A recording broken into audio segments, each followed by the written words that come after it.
Hello and welcome to education therapy. दोस्तों, आज हम तरंग के बारे में पढ़ेंगे, यानी इंग्लिश में हम जिसे वेव कहते हैं। थोड़ी बहुत नॉइस आपको एक्स्ट्रा सुनाई दे रही होगी, बगल में कंस्ट्रक्शन वर्क चल रहा है, तो प्लीज़ उसको मैनेज करिएगा। चलिए स्टार्ट करते हैं। तरंग यानी वेव। वेव क्या होता है? मतलब जो लहरें होती हैं उनको हम वेव कहते हैं। जैसे समंदर की लहरें आप देखे होंगे, या तालाब में आप पत्थर फेंकते होंगे तो जो लहर उठती है वो क्या है? वो भी एक तरंग है। या हम रस्सी हिलाते हैं ऊपर नीचे करके, तो एक बड़ी सी रस्सी हो या कोई धागा हो तो ऊपर हिलाते हैं तो उसमें एक वेव बनती है। तो वो जो रस्सी की चाल है उसको भी हम तरंग कहेंगे, एक तरह की लहर है वो। तो लहरों को अक्सर तरंग ही कहा जाता है। अक्सर क्या, वो लहर का मतलब ही तरंग होता है।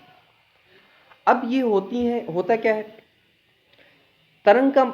अगर साइंटिफिक भाषा में कहा जाए तो किसी भी प्रकार के कंपन को हम तरंग कहेंगे।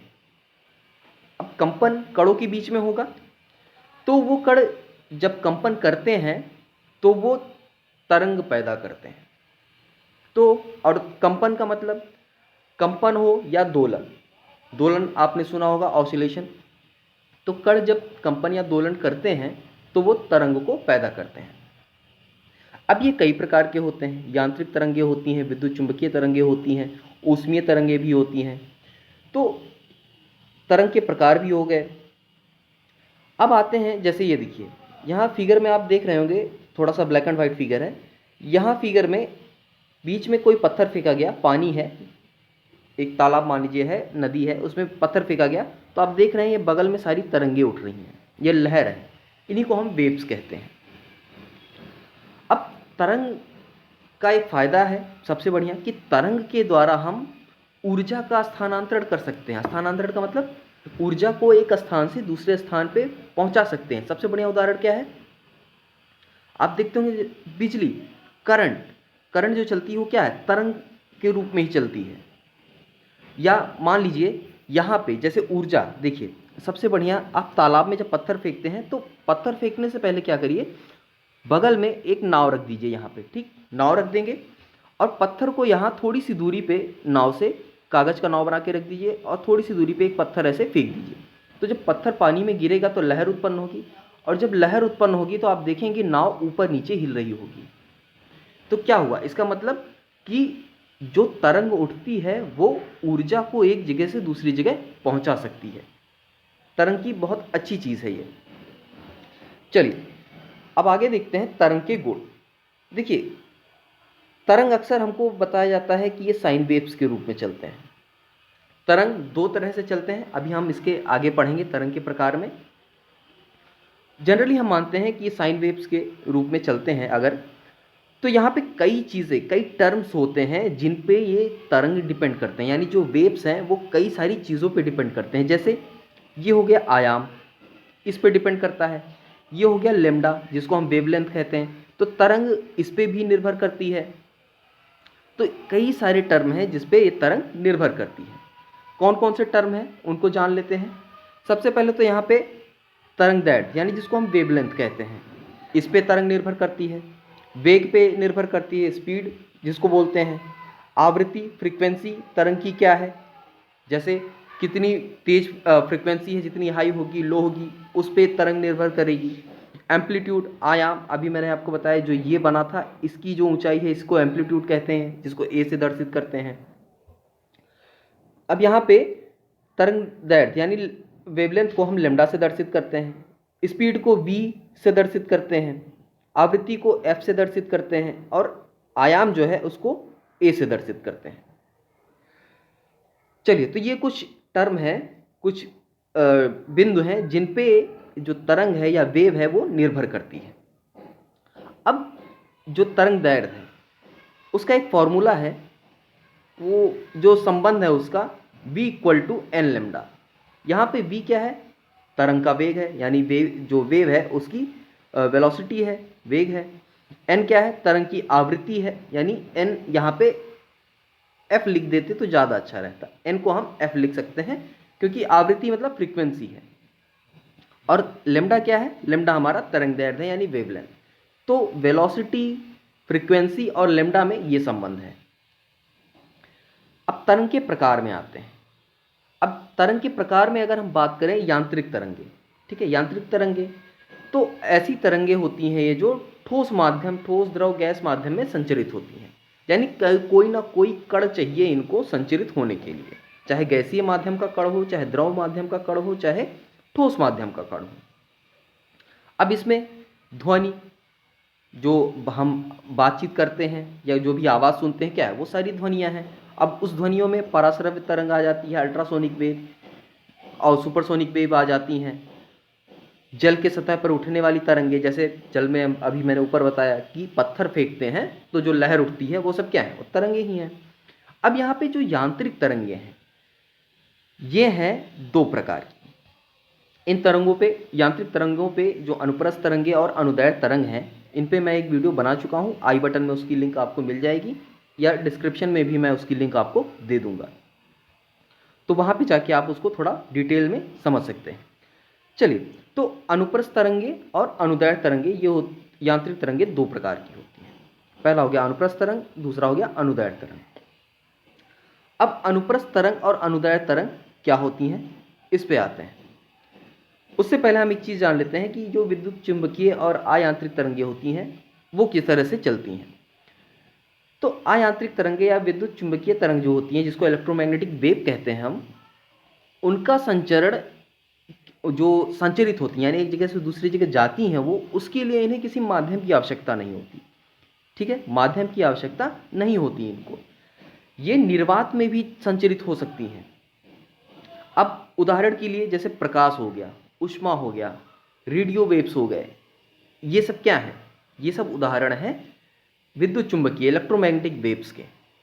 प्रकाश क्या है, निर्वात में भी सूरज का प्रकाश हम तक पहुंच जाता है, जबकि अंतरिक्ष में पूरा निर्वात है, फिर भी पृथ्वी तक पहुंचता है। हर ग्रह तक, हमारे सौरमंडल में जितने ग्रह हैं वहां तक प्रकाश पहुंचता है। तो क्या ये है हमारा उदाहरण विद्युत चुंबकीय तरंग का। चलिए, अब आते हैं अनुप्रस्थ तरंग पे। क्या होते हैं अनुप्रस्थ तरंग को हम ट्रांसवर्स वेव बोलते हैं। अनुप्रस्थ को ही हम ट्रांसवर्स वेव बोलते हैं इंग्लिश में। अब जो दोनों वेव्स हैं, अनुदैर्ध्य या अनुप्रस्थ तरंग, इनको हम थोड़ा सा डिफ्रेंशिएट करते हैं, थोड़ा सा अलग अलग करते हैं उनके कणों के कंपन और जो कंपन की दिशा है उसके आधार पर। जैसे अब ट्रांसवर्स वेव है, तो ट्रांसवर्स वेव में जो तरंगे चलती हैं वो कुछ इस तरह से चलती हैं, ठीक, साइन वेव्स के रूप में कहते हैं। इसमें तरंग की जो गति होती है, अब आप देख रहे हैं कि तरंग की गति ये है, इस दिशा में चल रही है तरंग, ये ऐसे बढ़ रही है, ऐसे ऐसे बढ़ती जा रही है, ठीक। तो तरंग की जो दिशा है उसका जो माध्यम के कण हैं, अब ये तरंग चल रही है तो इसके माध्यम में कुछ कण तो है ही हैं भाई, क्योंकि यांत्रिक तरंगे कणों के माध्यम से ही आगे बढ़ती हैं। तो जो कण हैं और वो कण जो कंपन करते हैं, कंपन कैसा भी कंपन करते हो, जो कंपन करते हैं उनकी दिशा जो होती है इसके लंबवत होती है। यानी ये दिशा हो गई हमारी तरंग की, तरंग इस दिशा में जा रही है लेकिन जो कण हैं वो इसके लंबवत कंपन करते हैं, ठीक है। तो ऐसी तरंगें जिसके कण दिशा के लंबवत कंपन करें उसको अनुप्रस्थ या ट्रांसवर्स वेव कहते हैं। दूसरा अनुदैर्ध्य तरंग पे आते हैं, जिसको हम लॉन्गिट्यूडिनल वेव कहते हैं। इसमें क्या होता है कि जैसे कोई स्प्रिंग है, मान लेते हैं कोई स्प्रिंग है, स्प्रिंग को जब हम ऐसे दबाते हैं, ऐसे दबाएंगे तो ये चिपक जाएगा और छोड़ देंगे, तो ये आगे पीछे ऐसे क्या करेगा, स्प्रिंग हिलने लगेगा। तो ऐसी वेव्स जहां उत्पन्न होती हैं, पैदा होती हैं, उसको हम लॉन्गिट्यूडिनल कहते हैं। इसमें क्या होता है, दिशा तो हमारी यही है, साथ साथ जो कण हैं, स्प्रिंग के जितने भी कण हैं वो भी दिशा, अपने वेव की दिशा के समानांतर ही होते हैं, पैरेलल, यानी सेम उसी दिशा में होंगे जिस दिशा में जो तरंग चलेगी, ठीक है, जो वेव चलेगी उसी दिशा में इसके कण भी कंपन करेंगे। तो ऐसी तरंगे जिनके कण जो तरंग की दिशा है उसी दिशा में कंपन करें या उसके समानांतर कंपन करें, उन्हें हम अनुदैर्ध्य तरंग कहते हैं या लॉन्गिट्यूडिनल वेव कहते हैं। चलिए, इसके और डिटेल वीडियो मैंने बता दिया है आपको, डिस्क्रिप्शन में उसकी लिंक मिल जाएगी, आप उसको देख लेंगे तो समझ में आ जाएगा। चलिए अब आगे आते हैं। यहाँ पे हम थोड़ा सा जान लेते हैं लेमडा क्या है, यानी तरंग दैर्ध्य जिसको बोलते हैं, जिसको हिंदी में तरंग दैर्ध्य, इंग्लिश में वेवलेंथ, और अगर डिनोट करने की बात करें तो हम लेमडा से उसको डिनोट करते हैं। जैसे कि आपने ऊपर ही देखा v equal to f lambda, ठीक है। अब होता क्या है वेवलेंथ, देखिए साइन आकार की कोई भी तरंग, यानी कोई भी साइन वेव्स है या लॉन्गिट्यूडनल वेव, साइन वेव्स कुछ भी हो, ठीक है, कोई भी अनुदैर्ध्य अनुप्रस्थ कुछ भी हो, तो कोई भी तरंग अपनी पुनरावृत्ति जब शुरू कर देती है तो पुनरावृत्ति शुरू होने से पहले जितनी दूरी वो चलती है उसी को हम लेमडा कहते हैं। जैसे यहाँ पे आप देखिए, ये देखिए यहाँ पे ये एक वेव है मान लेते हैं, ठीक है, ये वेव है। अब आप देख रहे हैं इस तरह से ये चलना शुरू, थोड़ा सा फिर से बना देते हैं एक बार, ये हो गया। अब ये वेव ऐसे चल रही है, ठीक, ऐसे चल रही है। तो आप देख रहे हैं यहाँ से स्टार्ट हुआ है, एक यहाँ तक आया, फिर यहाँ से नीचे गया, यहाँ तक आया, और उसके बाद जब ये ऊंचाई यहाँ तक आई तब इसने अपना पुनरावृत्ति शुरू कर दिया, ठीक, अपने अपने आप को रिपीट करना शुरू कर दिया। तो इस जगह से, इस ऊंचाई से लेके इस ऊंचाई के बीच की जो दूरी है इसी को हम कहते हैं लेमडा, ठीक है, इसी को कहते हैं वेवलेंथ। अब ये आप ऊंचाई से ऊंचाई माप सकते हैं या गर्त से गर्त माप सकते हैं, ठीक है, दोनों की दूरी बराबर ही आएगी, इसी को हम लेमडा कहते हैं या वेवलेंथ कहते हैं। अब आगे आते हैं, यहाँ पे इस चित्र को आप देखेंगे तो और क्लियर हो जाएगा। देखिए इस चित्र में आप देख रहे हैं साइन वेव्स बना हुआ है, यहाँ पे ये वेव यहाँ से स्टार्ट हुई, ऐसे गई और फिर ऐसे। अब यहाँ पे ये जो है, ये तो इस हाइट को कहते हैं एम्पलीट्यूड या आयाम कहते हैं, और इन दो क्रस्ट मतलब दो ऊंचाइयों के बीच की जो दूरी है उसी को हम लेमडा कहते हैं, इसी को हम वेवलेंथ कहते हैं। उम्मीद है समझ गए होंगे वेवलेंथ, जो तरंग है उसमें वेवलेंथ कहाँ होती है, कैसे पता करेंगे, ये आप फिगर में देख सकते हैं।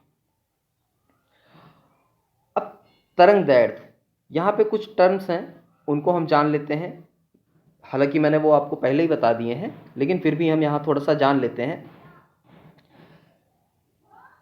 क्रस्ट यानी जो तरंग शीर्ष होता है उसको हम इंग्लिश में क्रस्ट बोलते हैं, तो क्रस्ट से क्रस्ट के बीच की जो दूरी है वही तरंग दैर्ध्य है। अब आप गर्त से गर्त, यानी जो ये वाली चीज़ होती है इसको हम गर्त बोलते हैं, इससे गर्त से गर्त के बीच की दूरी नापेंगे तो भी उसको तरंग दैर्ध्य या वेवलेंथ वहाँ से हम निकाल सकते हैं, लेमडा मिल सकता है हमको। अब यहाँ पे फॉर्मूला हमने देखा ही, v इक्वल टू क्या होता है, f लेमडा, वही चीज़ यहाँ पे लेमडा बराबर निकाल दिया, लेमडा बराबर हो गया हमारा v अपॉन एफ, ठीक है, तो उसी फार्मूले से हमारा ये हो निकल जाएगा। और यहाँ पे कुछ टर्म होते हैं जो अक्सर तरंग में इस्तेमाल होते हैं, वो हम यहाँ पे जान लेते हैं। a को हम कहते हैं तरंग का आयाम यानी एम्पलीट्यूड ऑफ वेव, t है आवर्तकाल, एक दोलन में लिया गया समय वही आवर्तकाल कहलाता है, टाइम पीरियड कहलाता है। लेमडा तरंग क्रस्ट से क्रस्ट की बीच की जो दूरी है उसी को लेमडा कहते हैं या वेवलेंथ कहते हैं इंग्लिश में। ओमेगा एक टर्म होता है, ये तरंग का कोणीय वेग होता है, ओमेगा बराबर 2π/t होता है, ये हमें याद होना चाहिए। के आता है टर्म में, कहीं कहीं आपको दिखेगा के भी, तो ये होती है तरंग की संख्या, कितनी संख्याएं हैं तरंग की, नंबर ऑफ वेव्स, और ये होता है बराबर हमारा के बराबर होता है 2π/λ। तो ये कुछ टर्म है, ये हमें याद होने चाहिए। आगे हम देखेंगे कि कुछ रंग हैं सामान्यतः, उनके जो तरंग दैर्ध्य होती है, वेवलेंथ होती है, वो यहाँ पे लिखी हुई है। जैसे यहाँ आप देखेंगे एक चीज़, तरंग दैर्ध्य यानी वेवलेंथ की जो इकाई होती है वो हम मीटर में नापते हैं। अब मीटर की चाहे बड़ी इकाई हो चाहे छोटी इकाई हो, ठीक है, लेकिन दूरी हम हमेशा मीटर में ही नापते हैं। लाल रंग की जो तरंग दैर्ध्य होती है वो 625 से 740 नैनोमीटर होती है। ऐसे नारंगी की 590 से 625, पीले जो कलर है पीला कलर उसको 565 से 590 का होता है। हरा के लिए होता है 500 से 565 का होता है, आसमानी के लिए 485 से 500 होता है, नीले के लिए हो गया हमारा 440 से 485 और बैगनी के लिए हो गया 380 से 440। ये है वेवलेंथ, कुछ जो जनरल कलर हैं हमारे उनका। उम्मीद है आपको तरंग समझ में आया होगा, वेवलेंथ समझ में आया होगा। अगर कहीं कोई डाउट है तो आप कमेंट बॉक्स में पूछ सकते हैं। वीडियो पसंद आई हो तो प्लीज़ चैनल को सब्सक्राइब करें, वीडियो को शेयर करें, लाइक करें और अपना प्यार ऐसे ही बनाए रखें। आज के लिए बस इतना ही, मिलते हैं नेक्स्ट वीडियो में, तब तक के लिए धन्यवाद।